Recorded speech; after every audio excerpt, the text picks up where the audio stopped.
Bismillahirrahmanirrahim. Assalamualaikum warahmatullahi wabarakatuh. Waalaikumsalam warahmatullahi wabarakatuh. Selamat siang teman-teman semua dan selamat siang Pak Kaat selaku dosen pendidikan kewirausahaan. Di sini kami akan membahas terkait menggali ide bisnis dan prinsip dasar bisnis. Nah, kami dari kelompok 7 yang beranggotakan, yang pertama ada Aprilia Devita Maharani, kedua Noha Alfiana, 3 Dinina Zawinajah, 4 Nabila Ibrati. Yang pertama ada pengertian yang akan disampaikan oleh Aprilia Devita. Baik, terima kasih. Yang pertama yaitu pengertian ide bisnis. Pengertian ide bisnis adalah gambaran singkat dan tepat tentang bisnis yang akan dibangun. Filosofi bisnis dapat dikatakan sebagai benih suatu perusahaan yang bisa kita sebut dengan ide-ide yang diciptakan oleh para pembisnis ketika mereka membuat suatu perusahaan. Ide bisnis terkadang dipikirkan dengan matang oleh orang-orang dalam bisnis atau muncul secara tiba-tiba. Seorang pembisnis sejati akan selalu berusaha menemukan ide-ide cerdas karena memiliki prinsip bahwa ide bisnis adalah uang. Jadi, ide bisnis adalah rencana atau ide suatu organisasi yang menjual barang atau jasa kepada konsumen untuk mencapai tujuan dan memperoleh keuntungan.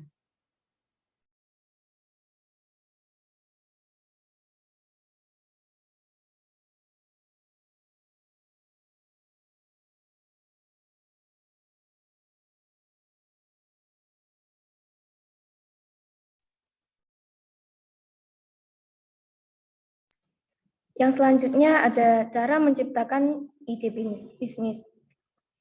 Beberapa cara yang sangat sistematis untuk membangun pola pikir kita untuk inspirasi, memancing, atau membuat ide bisnis yang solid. Yang pertama ada brainstorming, yaitu bisa dikatakan teknik termudah untuk membuat ide atau solusi. Menyelesaikan masalah dengan cepat tetapi informal. Biasanya apa ide segera dinyatakan. Terus yang kedua ada kelompok yang terfokus. Kelompok yang terfokus itu yaitu sekelompok orang dengan karakteristik terkait berkumpul untuk mendiskusikan ide sebuah bar. Orang-orang ini akan semakin dekat karena latar belakang yang sama, misalnya jurusan yang ada di kampus atau lingkungan sekitarnya. Yang ketiga ada melek huruf. Nah, itu bisa dikatakan perpustakaan dan internet dari sumber informasi bisa dikatakan internet banyak digunakan karena kegunaannya. Terus yang keempat ada Dewan Penasihat Pelanggan. Selanjutnya ada pilih ide yang konkret, maksudnya atau masuk akal dan dapat direalisasikan. Selanjutnya ada pilih ide yang mudah untuk dipasarkan. Yang ketujuh ada pilih ide yang cocok dengan karakter kita. Yang selanjutnya ada pilih ide yang beresiko kecil. Selanjutnya ada pilih ide yang dapat next.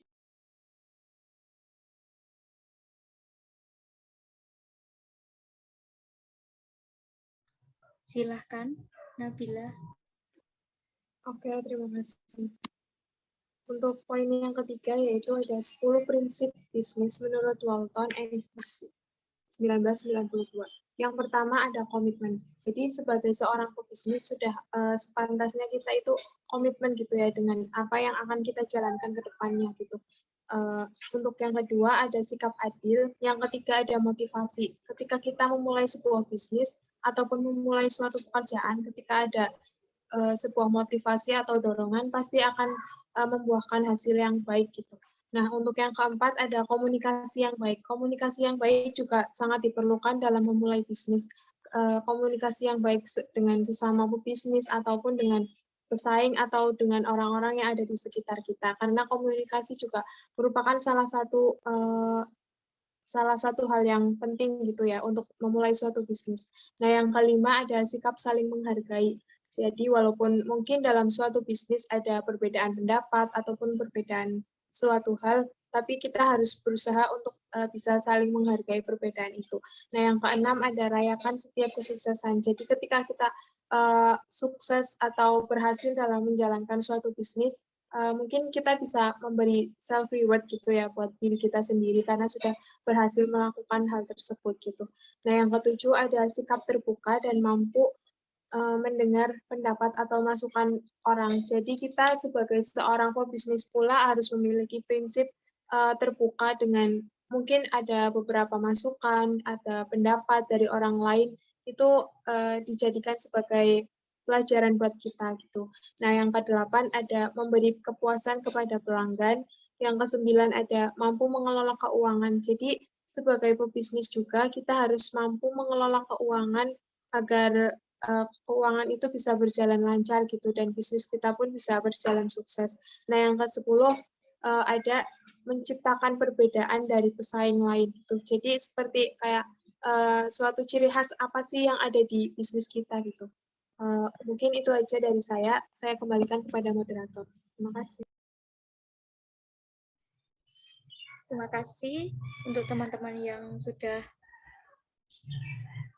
menyampaikan terkait yang kita bahas tadi. Mungkin dari teman-teman ada yang ingin bertanya, kami silakan.